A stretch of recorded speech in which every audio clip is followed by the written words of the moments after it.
Welcome to Live DAF, your online DAF Yomi Shir. Shalom Aleichem, welcome back to today's DAF, Bava Kamma. We are at the Mishnah, which is 8 lines off the top of the Amud. Says the Mishnah, Shoyer shehu muad lamina.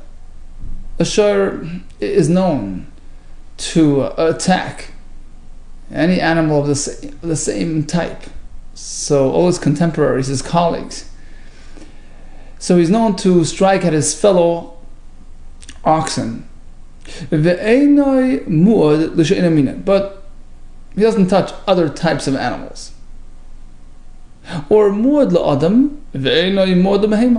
known to strike at people. He attacks Adam, but he doesn't attack behemoths. Or in the third case, he's known to harm small-sized, non-assuming animals, but big, intimidating ones he doesn't start with. So the halacha is, so those who he is known to attack, regarding those he's labeled as a muad, and therefore mishalim nezek shal pays 100%.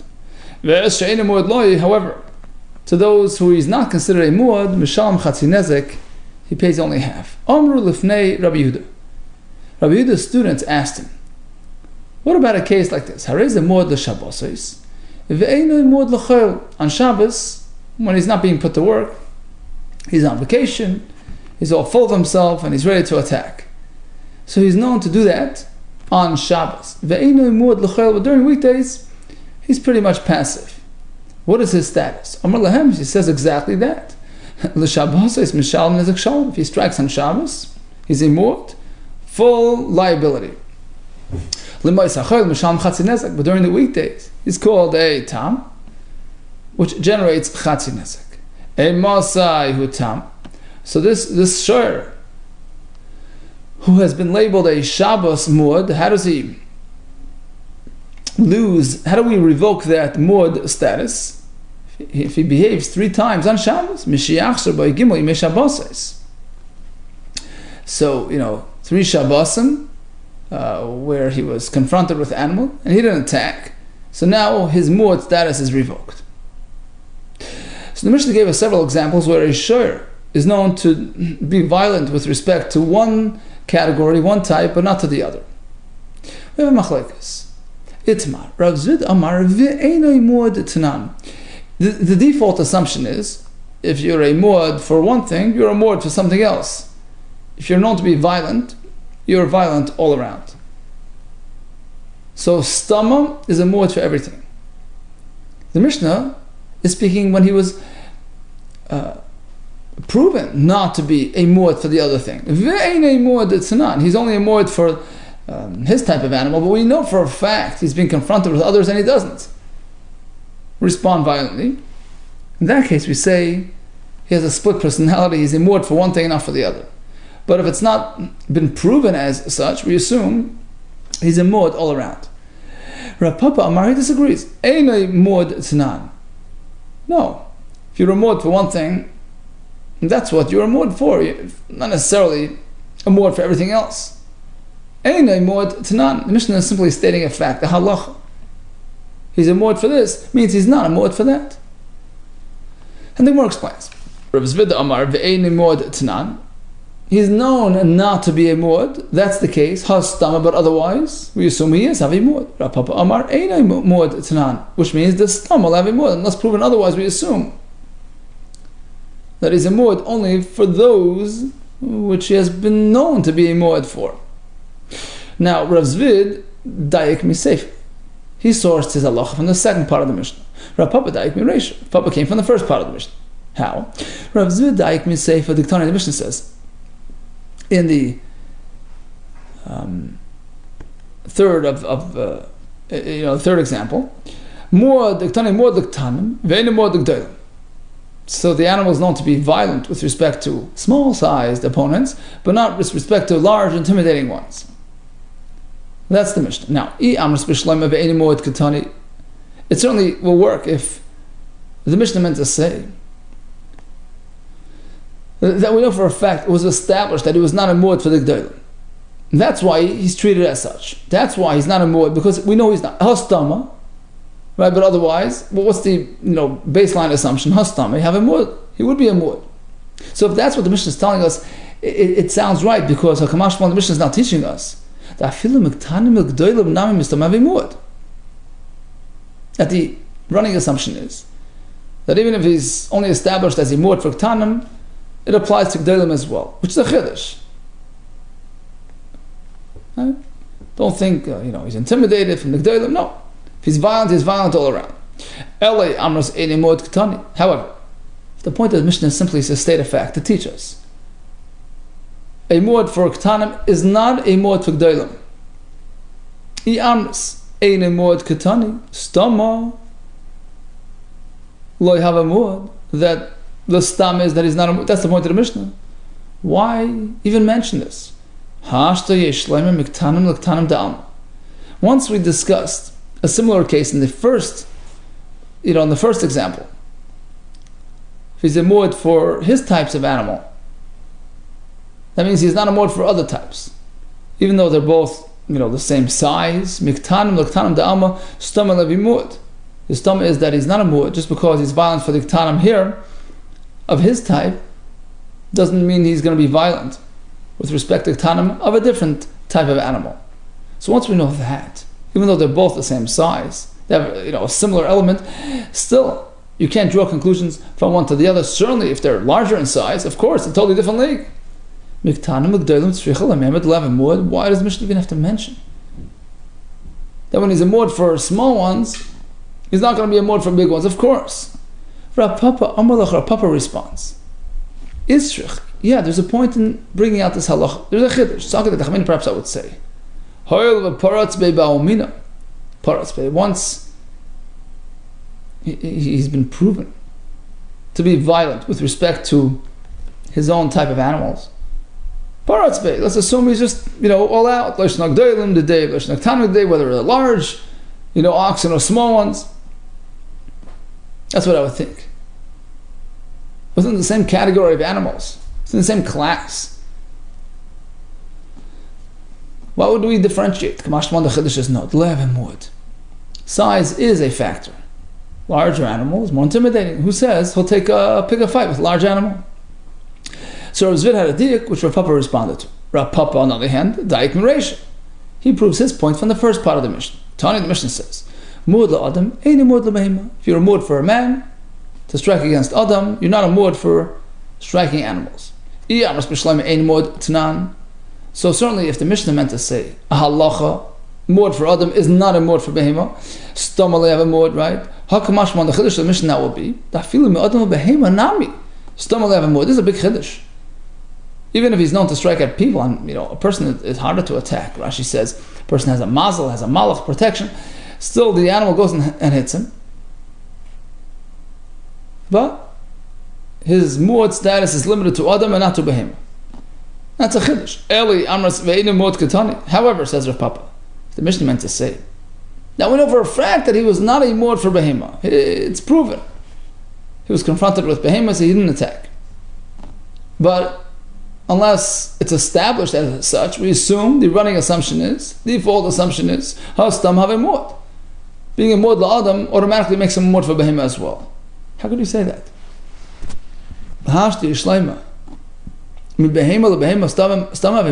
Once you've already told me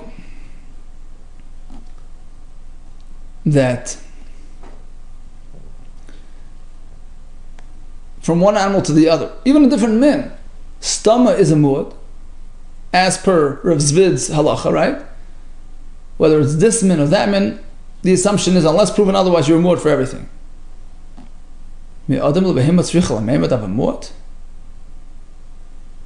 Certainly, if he's already a mu'ad for an Adam, which is a more challenging opponent, do we need to even tell me that he's a mu'ad for Behemah? Of course he is. So Rav Papa is sort of asking now, Rav Zvid, how can you say that Stama is a mu'ad? Because if you do that, the Mishnah will be difficult to understand. What's the point of the Mishnah? Rav Zvid Amalach, Rav Zvid will respond to this kasha. You're right. The Mishnah is not coming to tell you that when you're a muad la'adam, you're automatically assumed to be a muad l'behema. That's pashut. This first part of the Mishnah is actually discussing a different case. How to revert.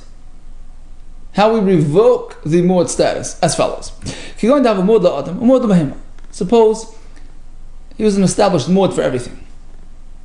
According to the Rasvid, it's always that way. You're established for one, you're established for the other. Okay? So he's been labeled as muad for everything. Now he's doing teshuvah. He's trying to turn the clock back, to lose the muad status. The koyig of a behemoth lost his zimni, he was confronted with a behemoth 3 times. He held his fire. So he loses the muad status with respect to behemoth, right? But there's a chiddush, and that's the point of the Mishnah. Ma'od atema, perhaps I would say, kiva de leihada be'mi adam, since he hasn't proven that he is no longer going to attack people, we know that he's no longer attacking behemoths, right? But we see that he's still violent with people. So I would say perhaps his whole, its whole rectification process is null and void. You're still violent for people. Chazar de be'ema lam chazari. If you're still violent with respect to humans, perhaps your chazara for behemoth is worthless. The fact that you're behaving with respect to animals, it's not reckoned with, because you're still maintaining bad behavior with respect to humans. The chazara, the behemoth miyah chazarahi. It's partial repentance. It's partial tshuva. So that's the point of the Mishnah. Even though he's still maintaining the muad status for Adam, once he does chazara, he proves that he's going back from muad of behemoth. He's no longer striking at animals, so we check that off, or we X that. He's no longer a muad for behemoth. That's the point of the Mishnah. Meisvei. Here comes a kasha on Rav Zvid, who says that when you're a muad for one type, you're automatically for the other, unless proven otherwise, as opposed to Rav Papa, who says you have to prove you're a muad for everything. Meisvei comes a kasha on Rav Zvid. Sumchos Eimer. So in the Brisa we have a sheet of Sumchos who disagrees with the Tanna Kamma. Muad la'adam, muad l'behemoth. If he's a muad for Adam, he's automatically a muad for behemoth based on a kal v'chaim. Ma'al la'adam, muad. If he's liable to strike at people who are more difficult to attack, muad l'behemoth l'kolshkin. Of course, he's a muad for behemoth. That is Sumchas Shita. Now, Mechlal the Tanna Kamma ain't a muad kamma. Apparently, Tanna Kamma disagrees, right? There's machlekes. Muad Adam is not automatically a muad l'behemoth. That's a kasha on Rav Zvid, who says who says that when you're muad for one, you're automatically for everything.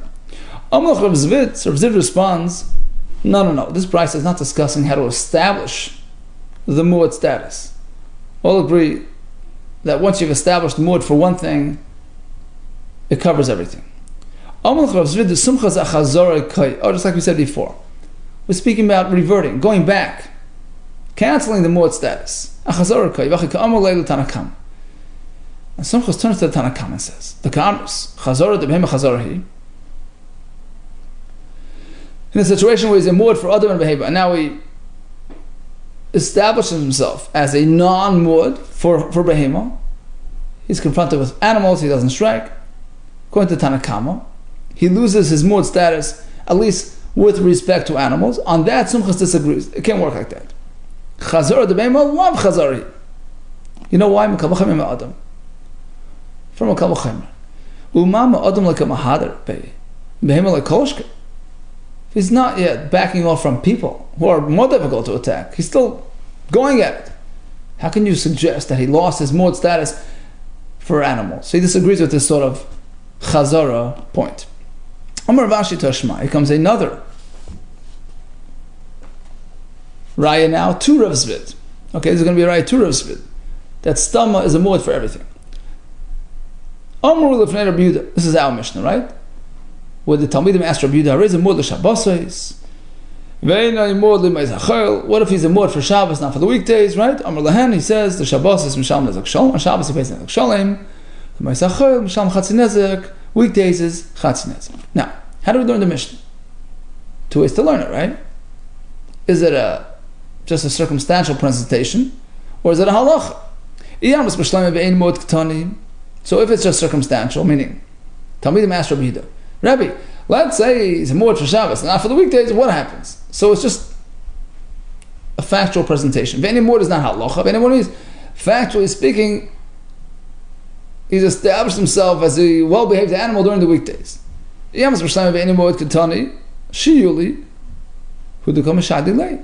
that's exactly what happened. They asked him this question. Rabbi, if he's a mod here but not here, what happens? And now it makes sense that he responded to them. Look, the halach is such and such, right? Eli amras ein mod katani. But if ein mod in the Mishnah means we're stating halacha. You're a mod for this means you're not a mod for that. Period. It's halacha. Agmuri, who the kumagamri lay? Does it make sense that his talmidim were teaching their rebbe a halacha that he's a mod for this and not for that? Right? If they're telling him a story, mod means behavioral. He's exhibiting mod behavior here and not here. What is the halacha? Okay, so it makes sense. This is their question. And then he came back and answered the halacha. But if we're going like Rav Zvid, like Rav Papa, that the words ve'eni mod in the Mishnah means halachically, status-wise, label-wise. He's not a mod for that. So the Talmidim are teaching the Rebbe the halacha. V'su, next question. Ihu ma'ika mahadalu. Once they told their Rebbe that he's a mod here, not here, halachically, why is he responding in kind? He's pretty much repeating what they're saying. So that's a raya to Rav Zvid. That when the Mishnah says ve'eni mod, it means that he's known not to be violent with respect to the other types, right? But otherwise, unless proven otherwise, he's given the mod status for everything. Amar Rav Yanai Mireisha Nami Deika. We can have a similar diak from the first part of the Mishnah. The Mishnah says, Es shemod loy mishalom nezek shalom, ve'es she'eni mod loy mishalom chatzi nezek. So for the things that is in mod, nezek shalom. Otherwise, chatzi nezek. Now, yamas b'shleim ve'eni mod ketani. So this makes very much sense. If when the Mishnah says, let's say, he's a mod for Adam and did not exhibit violent behavior for behema, it's just factual first. What happens now? The Mishnah responds, you should know. For the mod thing, it's 100%. For the other thing, it's 50%. So the Mishnah is explaining what the halacha will be in that case. But the Mishnah, by using the words ein mod, is stating halacha. You should know, it's a fact. When he's a mod for this, he is not treated as a mod for that. Paska, it's an established halacha, shown to the point.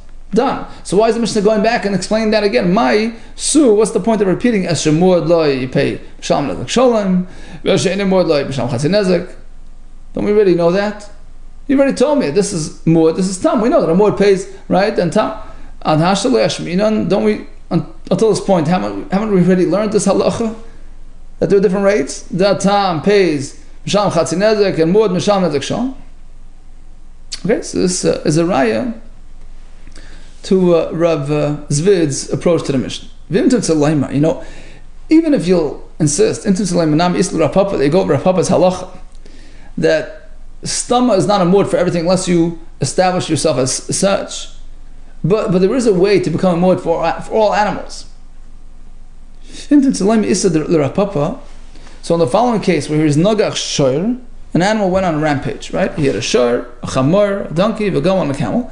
So now he's shown that he's not discriminating. He's totally violent, covering all classes of animals. Nasa mod l'koil, we assume that he doesn't discriminate between animals, and he's going to hit everything and anyone, and therefore he's a mod for all different types. Ton Rabban. So speaking of such, we have like this: Ra shor nagach. An animal notices a bull, attacks him. Shor le nagach. Next time he sees a bull, he does not attack, refrains. Third time, shor nagach. Fourth time he sees a shor le nagach. So he's establishing sort of a pattern One up, one down. Shar nagach, shar lo nagach. So now he has a track record of sort of zigzagging. Na'asamud l'seirugin l'shvarim. He established a zigzag pattern with respect to bulls. So every other time he's confronted with a bull, he's liable to attack, and he's amud for that. But for all the ones in between, he's not amud. For those he pays chatzin hesek. Taner hapanon, it gets more exciting. Ruah shur, first time he sees a shur nagach. Chamar, he sees a donkey loy nagach, he holds back. Sus, a horse nagach. Gamal, a camel loy nagach. Pera, the mule nagach. Aroy, the wild the donkey loy nagach. So now he's known to attack every other time, and each time was a different type of animal. Nasa mud the sirugin l'kar. Beautiful. So he becomes a mud with respect to sirugin, this sort of zigzag pattern, with respect to all animals, because it's all he attacks all different types of animals. So we don't differentiate. Iboylo becomes a question. Nogach shor. Let's say he gores a shor, then again a shor, and then again a shor. So far he's only a mud for bulls, right? But then he adds two more. Chamar v'gamel. So it was shur, chamar v'gamel. Mao, how do we treat this? Shall we say, so far, he's only a mud for shurs, because he only had 3 shurs, right? He didn't have 3 chamars and 3 gamels. Neither did he have a sampling of 3 different types of animals, because the third shur sort of relates back to the first 2. It's a set of 3. And so far, he only had 2 other animals, Chavar and Gamel. Maos, how do we treat it? Shai Shar Basra. This third Shar, Basa Shvarim Shadin Lay, do we connect it to the previous 2 Shvarim, Bakatil Shvarim with the Yai, which makes it a set of 3 for Shvarim, a mud for that. Limidachin Lay Yai, but not for the other types of animals, because he hasn't yet established a record of 3 other animals. Or Hai Shar Basra, the third Shar, Basa Chamar V'Gamel Shadin Lay, we'll connect it to Chamar V'Gamel, which gives us a sampling of his behavior with respect to all types of animals, right? 3 different animals. But Yaida, the Kulimini, now is a mud for all types. Or another question. Chamar v'gamel shar v'shar. Here it's a bit more complicated, because actually here it's a bit easier to understand that the shar can now relate to the chamar and the gamel. You know why? Because in the previous case, the third shur was coming after 2 shvarim. So, there's room to think that shur connects to the previous. But here, he started with a chamar, the gamel, then he went to a shur. So at this point, the shur is sort of number 3 of this random sampling of animals. But then he went ahead and he added another 2 shvarim, shur v'shar. So perhaps they sort of bring the shur back to them, and now he doesn't have a true sampling of all the animals. He only has chamar and gamel, because the 3 shurs are on their own. Mao, higher shur Kamma, the first shur of 3. Basar chamar v'gamel shadin, we connected the chamar v'gamel. So for a total of a proper sampling of 3 animals, which gives him a mud status for all animals in the world. Or basar shvarim shadin, we connect the first shur to the last 2. So he doesn't really have a true sampling of the other animals. He only has 2. He's only a mud for shvarim and not for other animals. Another question. He's known to strike on Shabbos, and again on Shabbos, and then Sunday and Monday. So question, is he only a mud for Shabbos, because he had 3? Or is he a mud for all days of the week, because he had Shabbos, Sunday and Monday? Mao, how do we treat the third Shabbos? Ha Shabbos Basrais is last Shabbos. Basar Shabbos is Shadin. We connected to the previous 2 Shabbos, which leaves him as a mud for Shabbos only. Vakatil Shabbos with the Yayid, but not for weekdays. Or perhaps the third Shabbos connects to Sunday and Monday, which gives us a true sampling, a random sampling of weeks, of days, which makes him a muad for all days. Another Shabbos. Thursday, Friday, Shabbos, and Shabbos. Hey b'Shabbos, Erev Shabbos, b'Shabbos. So far, so good. He has 3 random days, but then he tops it off with 2 more Shabbos. Shabbos. So now perhaps we lose the sampling. Mao, ha Shabbos Kamma, the first of the 3 Shabbos is Basar Hey b'Shabbos, Ve'erev Shabbos, and we connect it to the Thursday and the Friday. So we have a true sampling of all types of days. V'yayid l'kuliyayim becomes a mud for all days of the week. Or ha Shabbos Kamma, the first of the 3 Shabbos is now connected to the following two Shabbosis, Basar Shabbosis, Hu D'Shadin Levi connected to the last two Shabbosis. So he has 3 Shabbosis, but that's about it. Shabbosis, he becomes a Muad, Hu D'Yai, not for weekdays, take it, we leave all these questions unresolved. Here comes another interesting question. Noga Achshur, Yom Tezva B'Chodesh Zeh. So he attacked an animal day 15 of Nisan. V'yom Tezayin B'Chodesh Zeh. Day 16 of Iyar. V'yom Yud Zayin B'Chodesh Zeh. Day 17 of Sivan. So he's establishing himself as a medalig. Right? So every month he goes one ahead. So you would say perhaps he's a muad to do that. So he's liable to strike at Yud Ches Tammuz. But the thing is, he only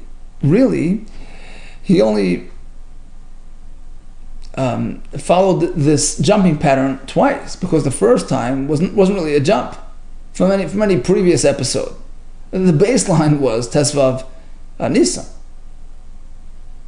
Tes Zayin Iyar was a jump ahead. Yud Zayin Sivan was a jump ahead. So do we need another jump, Yud Ches Tammuz, to make it a muad with respect to Dilug? Or do we say, no, once we have 3 in a set, that's enough? It's machlokes, spoke to the Rav Shmuel.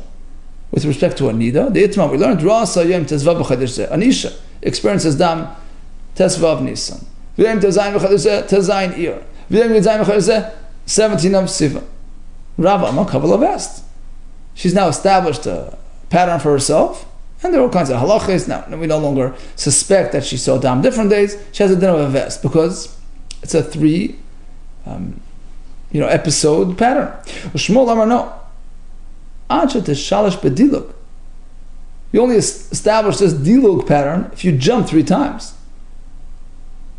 So the first time doesn't count. You haven't jumped yet. You haven't gone ahead of any previous incident. So you need the baseline, which is 15 of Nisan, as a trigger point. 16 of Iyar, that's number 1. 17 of Sivan, number 2. And then Ches B'Tammuz, that's number 3. Likewise, by the Shor, we follow the same system. Amar Rabbi, Shoma Kol Shofar V'Nogach. The animal hears the sound of a shofar and he attacks. Again, Kol Shofar V'Nogach. Again, Kol Shofar V'Nogach. Nasamod the Shofaras. He's liable to strike when he hears a shofar. Pshito, obviously. Ma'od the Tema, perhaps I would say, not so simple. Hach Shofar Kamma. Perhaps the first episode wasn't really a reflection of his nature. It was just a fright. Siyuta Ba'amo Danakti. He was gripped by fear, and it's not really a true reflection of his nature. Kamash one the Chiddush is no. We see a pattern, and we know a shofar will trigger an attack. Continues the Mishnah. Shor shel Yisrael, shenagach shor shel hekdesh. A shor of a private Yisrael strikes at a shor belonging to the hekdesh, the Beis Hamikdash, or shel hekdesh, an animal belonging to hekdesh strikes at a common person's animal. Shenagach shor shel hedid pot. There's no liability. Shnamar, the pasuk in describing liability and attacks says shoyrei eyu, attacking the animal of your colleague, of your friend. V'lo shor shel hekdesh, as opposed to hekdesh, there's no chiyuvim. Shor shel Yisrael shenagach shor shel knani, a goyisha animal attacked by a Yisrael animal, potter, you don't pay. Shel knani, on the other hand, you pay. Shenagach shor shel Yisrael, a knani's animal, goy animal strikes at shor of Yisrael, you pay full payment irrespective of the labeling, of the tam, of the muad. Bein tam, bein muad, b'shalom, there are no discounts. Now the Mishnah which says that when you strike at a hegdish animal, you're potter, mas nisan d'loikab shemim ninasya. It's not following this opinion, it's Sanya. Shor shel hedid, shenagach shor shel hegdish, or the shor shel hegdish, shenagach shor shel hedid potter. Right, that's the Mishnah. Shenama shor eyu, shor shel hegdish has to be a contemporary. Shemim ninasya, aimer, it depends. It's a one-way street. Shor shel hegdish, shenagach shor shel hedid potter. But shel hedid, if my animal strikes hegdish's animal, shenagach shor shel hegdish, you pay big time. Bein tam, bein muad, whether it's a tam or a muad, I pay 100%. Mishalom ledek shol. So there's a different opinion than our Mishnah. Now, how could that be? Amri. So the question was like this. Micah Sover Reb Shimon. This halacha is based on something. It's based on Re'eyu, right? So, what is Reb Shimon's approach? Re'eyu dafka. If we focus on Re'eyu, afilu shel hedid, shenagach shel hedid di potter. So don't discriminate. Just like when hegdish strikes, he's potter. I strike hegdish, I'm also potter. This whole formula doesn't apply. Re'eyu la dafka. If we don't focus on Re'eyu, I feel the hegdish nami. So likewise, even if hegdish strikes, kinagach hedid, hegdish animal strikes a hedid, l'chayiv pay. How could you have it one way and not the other? Perhaps you'll say, Re'eu is specific. This whole system of tam, mud, only applies to Re'eu. Umiyu, the hegdish kinokach the hegdish. So when hegdish strikes, it's potter. No, it's not a Re'eu. But when I strike hegdish, you have to pay. You know why I pay? Because we learn it through a kavachemer, from an ordinary person. If ruins animal tax, Shimon's animal, you have to pay. The hegdish like halshkin, the mechayev. Doesn't it lend to reason if you tax hegdish? Hegdish, of course you pay. That's Reb Shimon's rationale. Well, says the Gemara, you can't say that. Dayai, love minadin, the eskanida. We know that when we learn something, we derive something, it can't be greater than the source, it can be more serious than the source. So if you're learning from a hedjid, you have to follow the hedjid's formula. Tam pays 50% only.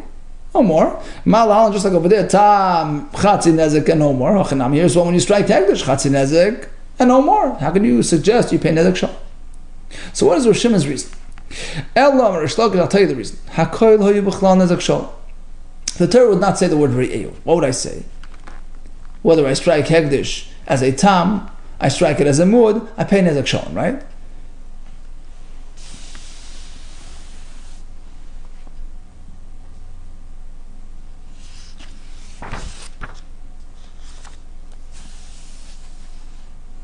Right? So if the Torah would not tell us that there is a concept of a tam getting a 50% discount, right? You'd pay 100%. But now the Torah introduces the concept of a tam paying 50%. And as the word re'eu only says by tam, not by mud. I learned from here that the discount only applies to re'eu. So the word re'eu, according to Shimon Manasseh, is machmer. It's coming to make it stricter. Re'eu is the only fellow who gets a discount of a tam. Re'eu hu the tam mishalem chatzi nezek. But if you're not re'eu, if you strike at hegdish, michlal, the hegdish, bein tam, bein mud, mishalem nezek shalom. Why? How do I know it didn't came? Because the point was that if I strike at hegdish, I'm always potter. Nichtev kra lahai re'eu gabi mud. And the pasuk would say the word re'eu by mud, not by tam. You see, it only says re'eu by tam, not by mud. So Shimon Manasseh learns the Torah is coming to be machmer on me. The tam 50% discount only applies to re'eu, my colleague. But when it comes to hegdish, it's always 100%. But as Rashi points out, if hegdish is mazik a hedyot, it's certainly potter because the pasuk says v'uad beva Allah. The owner was put at on notice. The pasuk uses the word ki shar ish, a man's animal. And hegdish doesn't have all these things, and therefore hegdish that strikes at a hedyot is potter. Okay, so in summation, we have a Mishnah with 3 examples of various behavioral distinctions. He's immured for one thing, not for the other. Minoi, ene minoi, adam and behemah, tanim and gdolim. We have machlokes in the Gemara. What does the Mishnah mean to say? According to Rav Papa, ene immured tanan. You're only immured for what you're immured, nothing else. Rav Ziz said, no. According to Rav Zvid, Stama, you are immured unless you've established that you're not. We have halacha of Shabbos on weekdays. We have halacha of random samplings, which makes you immured for everything. We have all kinds of questions regarding variations of these combinations, and in terms of how you become immured for all these types of things. We have the halacha of dilug, jumping around days, how many times you need for that. We have the halacha of shofar. And then we have the shur of Yisrael versus shur shel hegdish. Going to the Mishnah, hegdish is always potter, Yisrael is always potter as well. Going to Shimon Manasseh, Yisrael shanaga shur shel hegdish. There's no ptur of tam, therefore it's always nezek shalom. Psura Sevis and Atzlacha Rabbi to you.